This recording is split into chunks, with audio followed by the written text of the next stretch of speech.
Então, vamos continuar falando sobre a limpeza urbana e manejo de resíduos sólidos. Então, aqui, ó, se você não conseguiu ver no final do último bloco, coloquei de novo aqui, só para você visualizar melhor. Esses são os resíduos sólidos, resíduo domiciliar, de limpeza urbana, de serviços de transporte, resíduos sólidos urbanos, resíduos de construção civil, resíduos industriais, de serviços de saúde, resíduos agrícolas ou mineração. Então, esse aqui é um resumo de todos os tipos de resíduos sólidos que nós temos. Meu Deus, uma imagem feia, né? Pois é. Isso daqui, essa imagem aqui, é resultado da ação do homem, infelizmente. Mas não é isso que eu quero falar, não. É o seguinte. Todo esse lixo, tá vendo? Plástico, deve ter resto de comida, deve ter pote de sorvete, caixinha de leite, tem um monte de coisa. Agora é o seguinte, precisa mesmo todo esse lixo ser jogado nos lixões? Porque depois que a gente coloca o lixo nas lixeiras, nessas lixeiras, ou o serviço de limpeza urbana vai lá, coleta o lixo, né? O caminhão de lixo vai lá, coleta e tal, e leva até o aterro sanitário. Chega lá no aterro sanitário, tem alguns aterros que são separados, o que é comida, o que é plástico, o que é vidro, o que é metal. Tem alguns que fazem essa separação. Então, todo o lixo que está aqui na cidade vai até o aterro sanitário. Chega lá, o lixo é jogado, vai enterrado e tudo mais, aí não é muito do nosso assunto. Não interessa o que acontece lá, interessa que o lixo vai para o aterro sanitário. Só que o aterro sanitário é um espaço aberto, é na natureza, basicamente. Então, é como se você pegasse todo esse lixo e jogasse lá num terreno baldio, no meio da natureza, e deixa lá a natureza decompor. A natureza decompõe as coisas? Decompõe. Só que demora muito, né? Então, o que nós podemos fazer? O que nós podemos... Qual será a medida que podemos tomar para evitar esse acúmulo de lixo? O que podemos fazer para evitar que esse lixo seja jogado diretamente no aterro sanitário, ou que os aterros cada vez mais aumentem, fiquem maiores, e a produção de lixo aumente, a produção de gás carbônico aumente, de enxofre e tudo mais? O que nós podemos fazer para isso? Nós podemos reciclar. A reciclagem é uma atividade que nós fazemos diariamente e às vezes nem percebemos, mas nós estamos sempre fazendo a reciclagem desse lixo. Como que eu posso reciclar o lixo? Quem nunca passou por uma situação de você abrir o congelador, feliz da vida, olha aquele potão de sorvete, chega a boca, fica salivando, sorvete, tá um calor, doida para tomar um sorvete. Aí você vai lá no congelador, feliz da vida, pega o pote, volta em cima da pia, na hora que você abre o pote, você faz assim, é feijão. Quem nunca passou por isso? Né? Os adultos geralmente acham bom, né?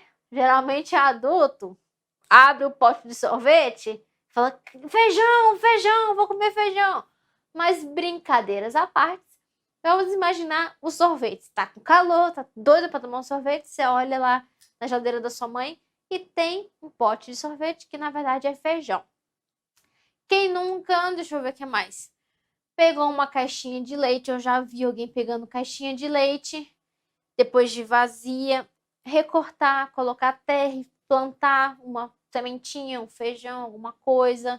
Quem tem horta em casa utiliza muito restos de comida para virar adubo. Então pega casca de ovo, casca de banana, coisa de cebola e tal, ou até mesmo pega esses restinhos de fruta, de legume e planta na sua casa, em vez de virar um lixo, em vez de ser jogado na natureza como um lixo, ela vai pegar aquela sementinha do tomate, um pedacinho do alface, vai plantar e vai virar uma hortinha. Então, nós estamos sempre reciclando. Nós vemos muito campanha de reciclagem, né? Quando vamos na praia ou numa calçada, numa praça, a gente sempre vê os catadores de lixo, não é? Não tem aquelas pessoas que ficam catando latinha? que vê as latinhas no chão e pega a latinha, amassa, bota no saco. As pessoas atrás de plástico. Tem muita gente que reutiliza plástico. Utiliza pote de leite em pó. Você comprou leite em pó, comprou leite ninho. Aí você acabou com leite. Em vez de você jogar aquela latinha de alumínio fora, jogar no lixo, virar resíduo sólido, virar essa sujeira toda, você pega o potinho, lava, aí você compra um EVA, compra uma fitinha, compra alguma coisa e moldura ele todo e transforma ele num porta-caneta. Quem nunca pegou um potinho de requeijão, pode ser o de vidro ou mesmo de plástico, acabou o requeijão, em vez de jogar fora, lavou o pote e virou copo, né? Muita gente faz isso, né? Pega o potinho do requeijão, que acabou, lava e usa como copo. Isso é reciclagem. Cada vez que você faz isso, cada vez que eu faço isso, eu estou contribuindo para a diminuição desse lixo todo. Então, as campanhas de reciclagem são muito fortes, porque o intuito é cada vez diminuir mais a quantidade de lixo, ou pelo menos levar até os aterros sanitários aquilo que realmente não tem jeito de ser utilizado, que tem que ser descartado. Por exemplo, comidas que estão estragadas, não tem como você reutilizar a comida. Então, tipo, uma coisa que a vigilância sanitária faz, por exemplo, ela pode ir num restaurante e olhar lá dentro da geladeira do restaurante e ver uma manteiga que está com a data de vencimento passada, já venceu aquela manteiga, ou vai num açougue e vê uma carne podre, uma carne que está cheia de... tá verde, tá criando um monte de mosca, larvinha, uma carne que tá exposta para ser vendida, mas está inadequada. A vigilância sanitária vai lá, recolhe aquele alimento, faz todo o processo dela que não é do nosso assunto e pega aquela comida estragada, podre, que não serve e joga no aterro sanitário. Mesmo assim, ainda é um perigo, porque no aterro sanitário tem animais que comem aquela comida e tem gente que tem acesso a esses aterros sanitários. Fora aqueles aterros sanitários clandestinos, né? Os que não são adequados, as pessoas vão jogando lixo e acaba virando aterro sanitário. Então tem muita gente que não tem condição financeira, não tem o que comer, faz o quê? Vai até os lixos atrás de resto de comida. E se aquela pessoa pegou um resto de comida que está estragado, que está contaminado, ela vai ter um prejuízo, ela vai se contaminar, vai contrair uma doença, e aí o problema é muito maior e foge do nosso assunto. A questão é, para diminuir todo esse lixo, evitar esse excesso de lixo que é levado até os aterros sanitários, nós temos a reciclagem. Então, as campanhas de reciclagem, reutilizar até tampinha de refrigerante, essas tampinhas de garrafinha PET, você pode reutilizar. Tem gente que pega essas garrafinhas de Coca-Cola de 600 ml. Depois que terminou de tomar o refrigerante, coloca pedrinha, coloca areia e vira um instrumento musical de percussão. Vira um chocalhozinho. Pode até colocar para criança brincar. Em vez de comprar um chocalho de R$200, pega uma latinha, uma garrafinha PET, lava, bota umas pedrinhas, fecha bem e dá para a criança chacoalhar. Fica lá perturbando os pais. É um chacoalhozinho que você está reutilizando, você está fazendo uma reciclagem. Você está contribuindo para a natureza e contribuindo para evitar todo esse lixo aqui, ó, para evitar isso daqui. Você está contribuindo para que isso aqui não aconteça. Porque isso aqui traz um problema muito pior que nós vamos ver mais lá na frente, qual é o outro problema que esse lixo todo traz para a cidade, tá? Para a nossa vida, o nosso cotidiano, para o nosso dia a dia. Isso aqui traz um outro probleminha. Então vamos ver aqui. Limpeza urbana e manejo de resíduos sólidos. Então, tem aqui o caminhãozinho de lixo, pegando lixinho, tal, tudo bonitinho. Em Brasília, quem faz esse serviço de limpeza é o Serviço de Limpeza Urbana, o SLU. Isso aqui é importante você saber, porque é uma empresa do Distrito Federal. Então, é importante você ter noção, saber, caso caia na sua prova, né? Vai que cai uma pergunta assim inesperada, fácil, inesperada. Qual é o nome do serviço de limpeza próprio do Distrito Federal de Brasília? Serviço de limpeza urbana. Não tem nem como errar, né? E aqui nós temos também, ó, resíduos dos serviços de saúde. Resíduos com risco biológico, com risco químico, radiológico e riscos comuns. Essa imagenzinha aqui, essa segunda imagem, são resíduos sólidos dos serviços de saúde. Então, os serviços de saúde vai produzir esses tipos de resíduos sólidos. O tipo de resíduo sólido com um risco biológico, risco químico, radioativo e os riscos comuns, que é papel, plástico, lata, não sei o quê. Biológicos são aqueles relacionados a seringa, sangue contaminado. Às vezes a seringa que foi utilizada no paciente que tem alguma doença que é transmissível. Se essa seringa for descartada de forma incorreta e essa pessoa aqui, ó, que está pegando esse lixo, está coletando esse lixo, encostar nessa seringa, ela pode sim ser contaminada com alguma doença que ela nem sabe o que é, porque ela encostou, ela foi furada com uma seringa e nem sabe de quem foi que usou a seringa, qual é a doença que a pessoa tinha, nada. Serviços de saúde, né? Tem que escrever o que é, qual é o serviço. Serviços de saúde. Então, esse aqui são os resíduos sólidos gerais, ou seja, doméstico, comercial, industrial, de varrição. E esse daqui é o resíduo sólido dos serviços de saúde, tá? Também, aqui no Distrito Federal, 80% do lixo coletado, ele é levado para o aterro sanitário. Então, de todo o lixo de Brasília, 80% dele é levado para o aterro sanitário. E os resíduos sólidos dos serviços de saúde, ó, serviços sólidos dos serviços de saúde são incinerados na usina de tratamento de lixo da Ceilândia, unidade operacional pertencente ao Serviço de Limpeza Urbana. Então, é uma unidade desse serviço de limpeza urbana que faz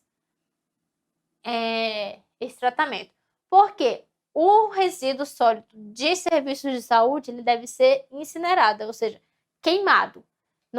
Não pode, de jeito nenhum, deixar esse lixo daqui, esse resíduo sólido misturado com este. Porque este resíduo sólido traz risco para a saúde da população. Risco biológico, de ser transmitida doenças, químico, ou seja, produtos que podem também causar queimadura, corroer a pele, trazer reações alérgicas, pode até matar, radioativos e os resíduos comuns. Com certeza você já ouviu falar sobre aquele acidente nuclear que teve em Goiânia, não foi? Foi por causa do que aconteceu? Numa clínica de radiologia, que fazia exames de ultrassom, radiografia, essas coisas, tem um produto químico que é utilizado para poder tirar essas imagens do corpo. Aí uns catadores de lixo acharam uma cápsula, uma caixa, e acharam muito legal. Falaram assim, vamos pegar essa caixa, vamos olhar, vamos ver o que tem, vamos explorar isso daqui. Porque o estabelecimento de saúde estava abandonado, não estava sendo mais utilizado, estava, aberto, estava tudo, uma casa mal assombrada. E aí os catadores foram lá e pegaram aquela cápsula. Ao abrirem, viram um pozinho azul. Aí acharam interessante, porque durante a noite aquele pozinho brilhava. E aí ele levou para não sei aonde, para um outro lugar um outro serviço lá, do cara que mexe com latão, que vê essas coisas e tal. Aí depois umas pessoas começaram a passar mal. Aí a vigilância sanitária também recebeu para poder avaliar que tipo de produto era aquele e tal. É aquela história toda. Acontece o quê? Que um pozinho simples, Simples assim, né? Um pozinho que estava lá parado num estabelecimento abandonado. A pessoa leiga que não sabe o que é, pega, consome. Teve crianças que ingeriram aquele pozinho, porque brinca com o pozinho, põe a mão na boca e tudo mais. Isso é um risco radiológico, era um produto radiológico que causou um problemão, né? A cidade praticamente inteira ficou contaminada. E o único que não traz nenhum risco é esse resíduo comum. Esse do grupo D é o único que não traz risco de vida. Mas todo o resíduos sólidos dos serviços de saúde são incinerados, são descartados de forma diferente do que os resíduos sólidos comuns.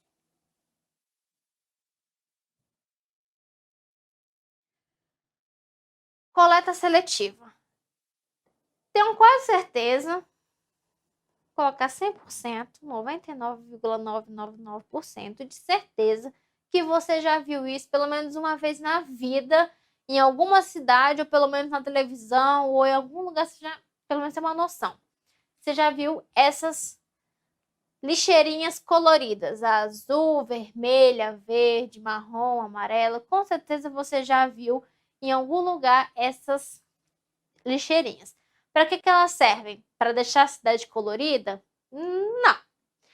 Não serve para isso. Serve para poder separar o lixo de acordo com o material. Então, nós temos um lixo específico plástico, outro para papel, outro para vidro, outro para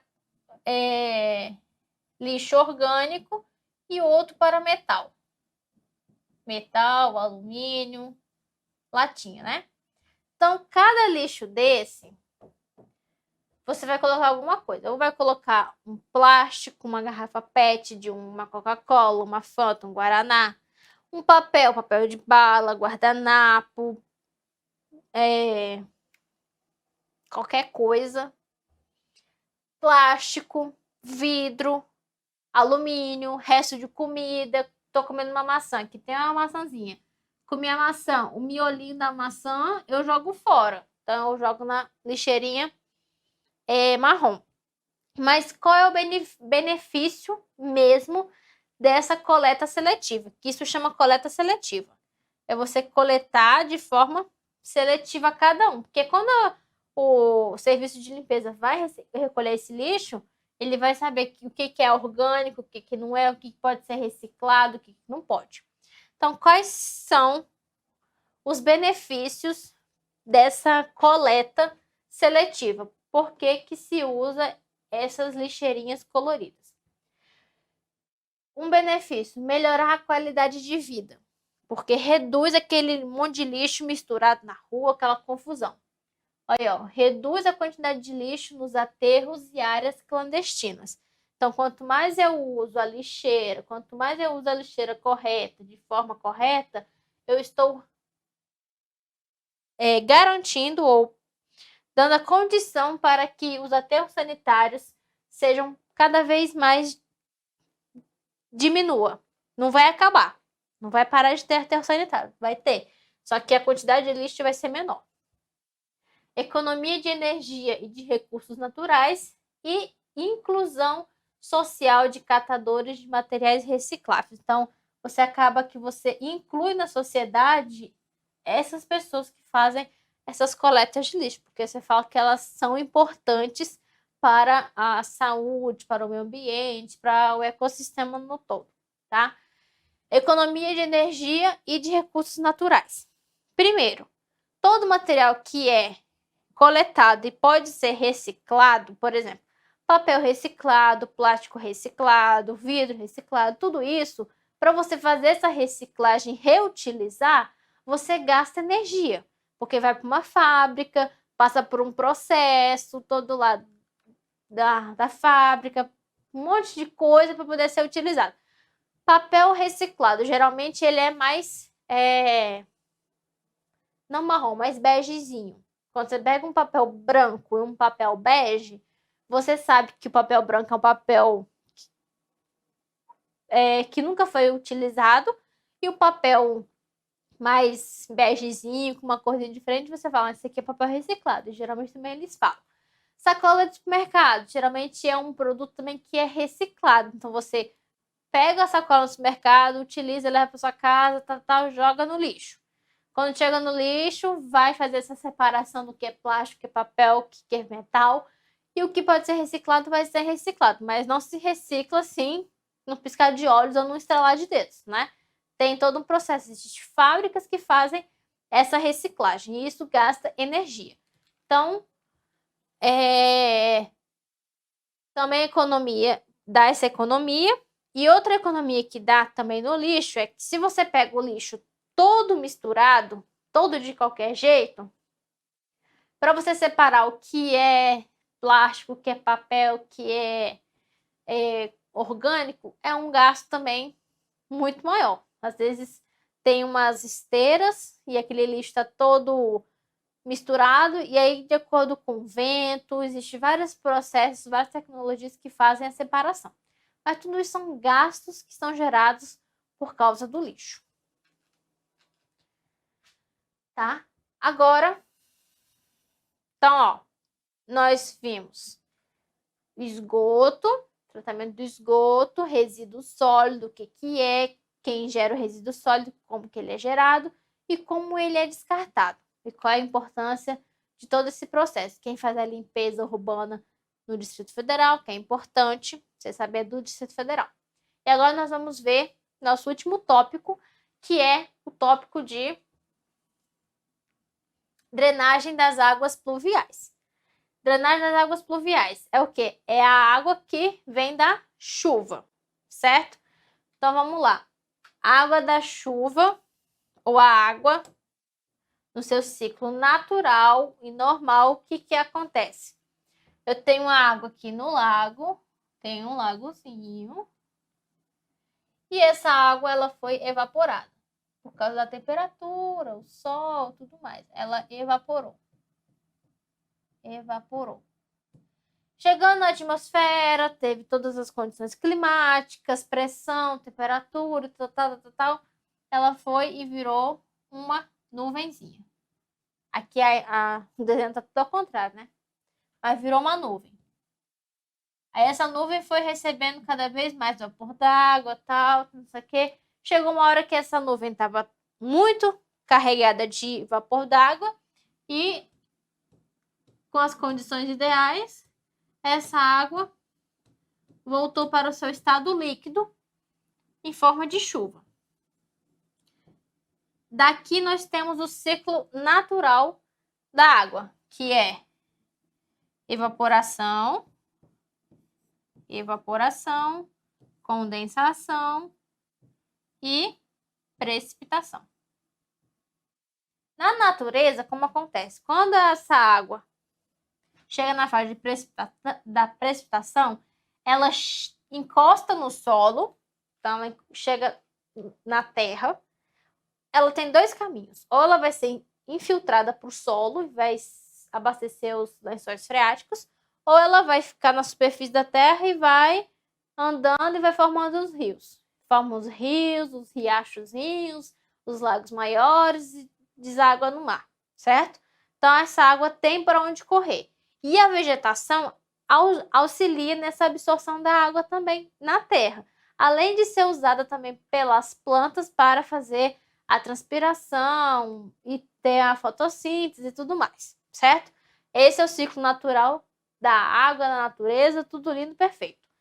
Acontece que quando o homem vai construir cidades, apesar dele construir algumas arvorezinhas, ter algumas árvores, a maior parte da cidade é coberta por asfalto, calçadas, temos as casas, até mesmo aí quem é engenheiro sabe que aqui no chão, antes de você construir a casa, você tem que ter alguma coisa que impeça ou que dê sustentação para a casa. Porque se for diretamente aqui nesse solo, com a chuva, esse solo vai ficando mole e a casa pode cair, né? Então tá. Quando eu coloco essas ruas, asfalto, calçada, cimento, não sei o quê, eu impeço que a água que vem da chuva caia na terra e siga o seu ciclo natural, que é absorver ou no solo ou formar rios, certo? Eu vou impedir essa passagem. Lembra que eu mostrei uns slides anteriores o lixo na rua, aquela foto feia com um monte de lixo na rua? O que acontece? Apesar do ser humano construir essas tubulações, aqui as tubulações estão pequenas, não dá para ler o que está escrito, que tipo de tubulação é cada uma dessa, mas não interessa o que é. O que interessa? Apesar do homem fazer essas ruas e calçadas, ele cria essas tubulações. Lembra que nós vimos do sistema unitário, sistema parcial, sistema separador absoluto, separador parcial? Que eu falei que no sistema unitário é um único sistema que vai a água da chuva e a água do esgoto. E no sistema separador absoluto é uma tubulação para a água da chuva e uma tubulação para esgoto. Então, o ser humano, ele constrói sim essas tubulações. Aqui, geralmente, nos cantos da rua, tem as famosas boca de lobo, né?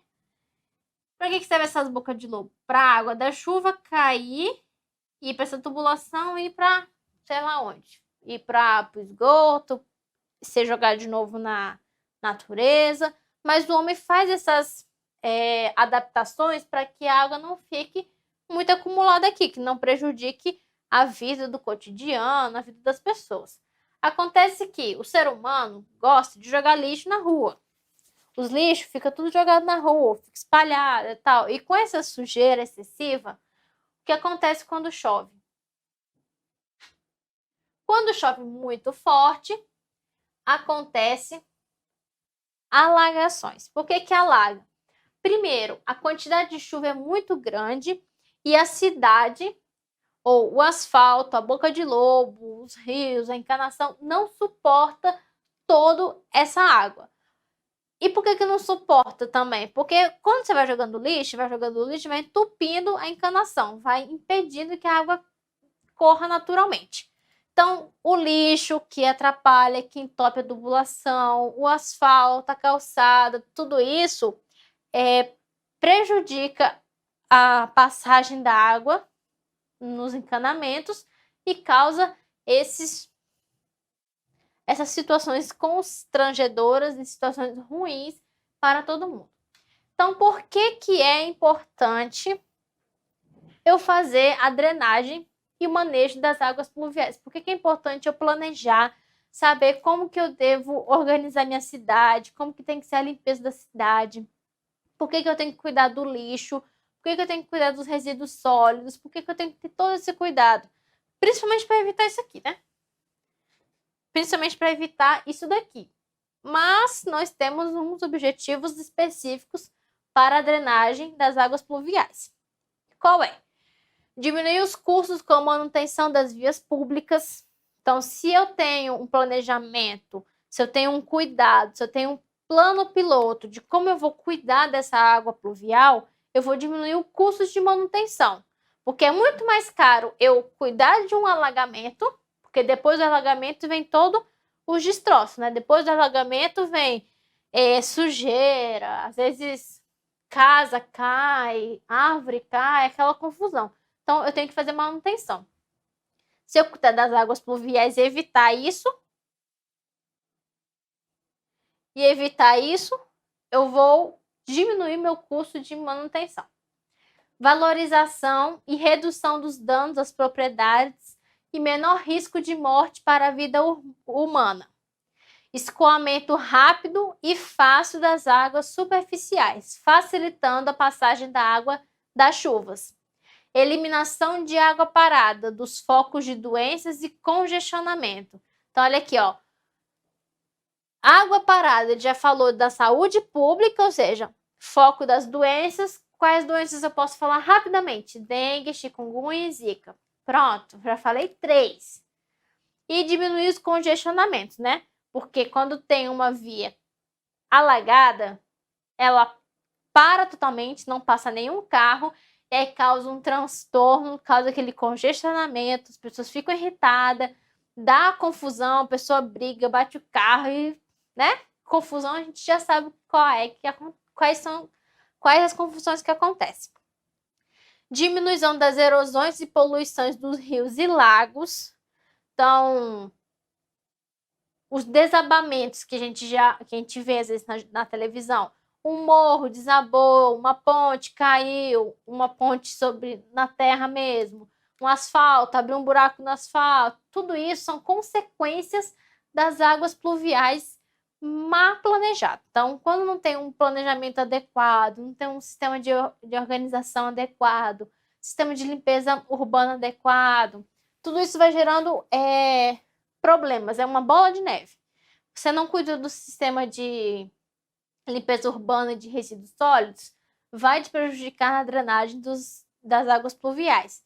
Você não precisa saber de muita coisa. Se você fosse fazer uma prova para engenheiro civil, aí você tem que saber a vazão da água, não sei o quê, saber o negócio das bocas de lobo, quanto que a boca de lobo suporta de água, de esgoto, mas não é o nosso caso. Você precisa saber isso daqui. É isso daqui que você precisa saber. A importância de fazer essa drenagem. Melhorar a circulação de veículos e pedestres, mesmo em situações de chuvas fortes. Aí eu vou colocar de novo a imagem para você agora visualizar com calma cada uma dessas imagens. As tragédias que é isso daqui. Então, quando eu faço a drenagem das águas pluviais de forma adequada, quando eu planejo de forma adequada, e eu consigo alcançar todos esses objetivos aqui, tudo isso que está aqui nessa slide, quando eu faço isso, eu evito isso daqui. Fala sério, é muito mais fácil lutar para conseguir alcançar esses objetivos do que, né, chegar nessa situação que é muito ruim, tanto para a natureza, principalmente para a vida humana, né? Aqui nos objetivos. Risco de morte, redução de danos de propriedade e por aí vai. Bom, no início da aula eu falei sobre uma legislação que trata sobre saneamento básico. A legislação é esta. É a Lei 11.445 de 2007. Professora, a senhora vai me dar aula sobre a lei? Não, não vou te dar aula sobre a lei. Por quê? Tudo que nós falamos, todos os tópicos que nós falamos vai estar abordado aqui, nessa legislação. Agora vai ficar muito mais fácil para você ler e entender a legislação. Vai entender por que tem falando sobre drenagem de águas pluviais, de resíduos sólidos. Você vai entender porque você viu a imagem, você teve a aula básica, agora vai ficar muito mais fácil. Então, a nossa legislação ela é composta desse jeito.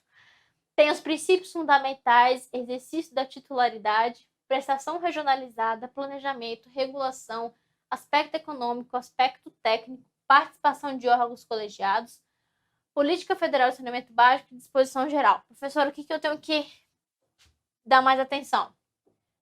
Princípios, exercício da titularidade, prestação regionalizada, planejamento e regulação. Ah, os outros pontos não tem que saber? Tem que saber sim, mas esses aqui são os mais importantes. São os que mais são cobrados. Pode ser cobrado também algum desses outros 4 pontos. Então, o seu objetivo é ler a legislação. Vai ficar muito mais fácil porque agora você entendeu os aspectos de saneamento básico. Saneamento básico. Na legislação, vai dizer que saneamento básico é um conjunto de serviços, infraestrutura, instalações operacionais de quê? Abastecimento de água potável, nós estudamos? Estudamos. Esgotamento sanitário, estudamos. Limpeza urbana e manejo de resíduos sólidos, também. Drenagem e manejo das águas pluviais, também.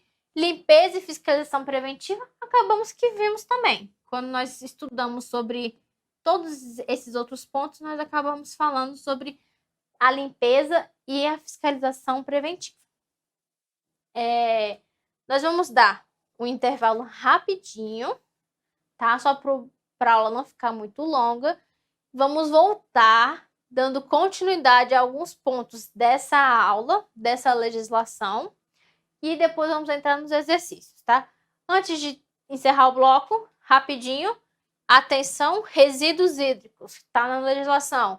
São águas superficiais ou subterrâneas disponíveis para qualquer tipo de uso de uma região ou bacia.